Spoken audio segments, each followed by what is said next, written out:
guests time to speak also. So I want to call upon our Secretary General, Honorable Edwin Sifuna, to come and say one word so that now we can invite the others also to say a word. Then we can hear the founder member who became the President of the Republic of Kenya.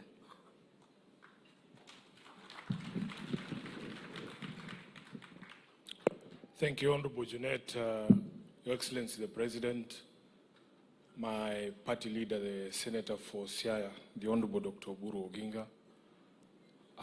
It is true what Jeanette says, Your Excellency. We've been speaking from Thursday. I am here to do only two things. First of all, on behalf of all of us who call ourselves ODM members today, I want to say from the bottom of my heart, thank you to all the founder members of ODM. You've given us something that we take pride in, and we are hoping and praying that in 20 years' time, maybe I will be standing the way the governor for Kisumu has stood here to tell stories about the journey of ODM for the next 20 years. Secondly, Your Excellency, yesterday, there is a founder member who Baba himself invited. He was not able to be with us. He's in the US. Your Excellency, you know why. The Honorable Fourth President of the Republic of Kenya, His Excellency Uhuru Kenyatta. He has sent me his message here. I'm not going to say anything other than read his message. With your kind permission, Your Excellency, because he's a founder member and he was not able to join us today. I'll be very quick. This is a message from the former President, His Excellency Uhuru Kenyatta, during the ODM 20th anniversary celebrations in Mombasa. To the ODM family, distinguished guests, ladies and gentlemen, let me begin by thanking the leadership of the Orange Democratic Movement for inviting me to join you this evening as you mark your 20th anniversary. I had hoped to join you in person, but due to engagements booked earlier, I could not make it.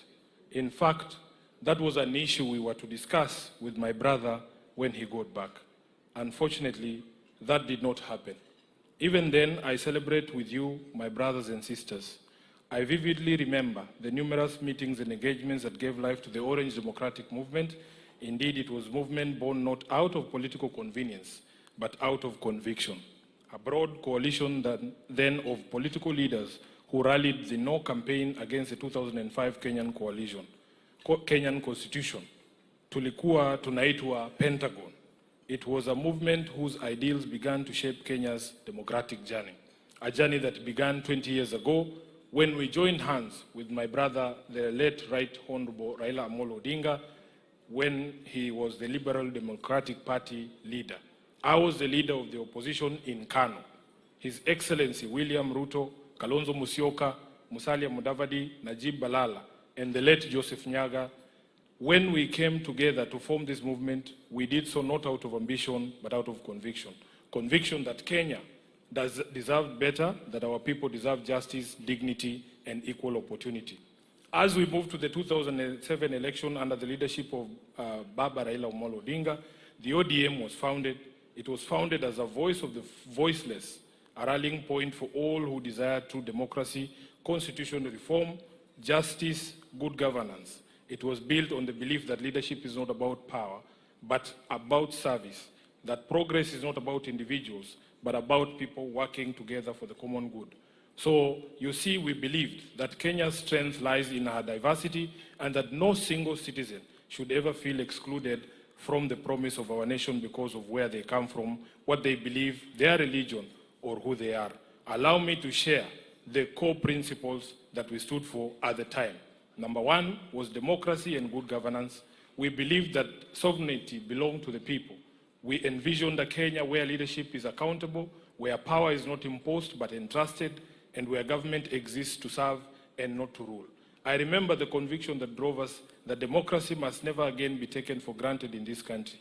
We fought for free and fair elections, for transparent institutions, and for a culture of leadership guided by integrity and service. That spirit remains alive today. That spirit gave birth to the Orange Democratic Movement that we are celebrating here today. Number two was social justice and equity. ODM has always stood for social justice and equity, a Kenya where every person, regardless of their background, has a fair shot at success. We knew that political freedom without social justice was incomplete. Three, human rights. In the face of persecution, intimidation, and imprisonment, as the leaders then led by my brother, Right Honorable Raila Odinga, we stood tall in defending the human rights and freedoms of all Kenyans. Our unity under the Orange Movement taught us that the fight for freedom is not just about political space, but about the dignity of every person, the right to speak freely, to worship, to assemble, and to live without fear. 3, or is it 5, economic justice. ODM was and continues to be an unwavering movement in its pursuit of economic justice, the idea that growth must be inclusive, and prosperity shared. In the interest of time, Your Excellency, if you watch this, I'm going to skip to the last paragraph because I can see the Honorable Junet behind me.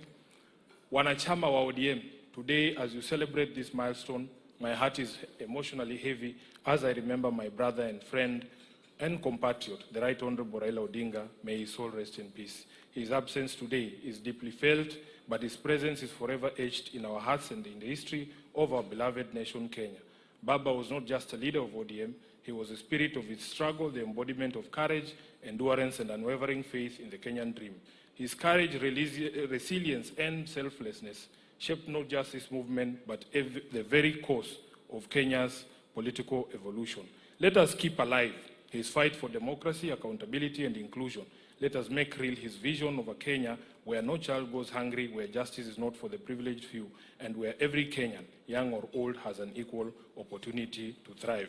May the next phase of ODM be a testament of renewal, growth, and steadfast commitment to building a Kenya that truly belongs to all her citizens.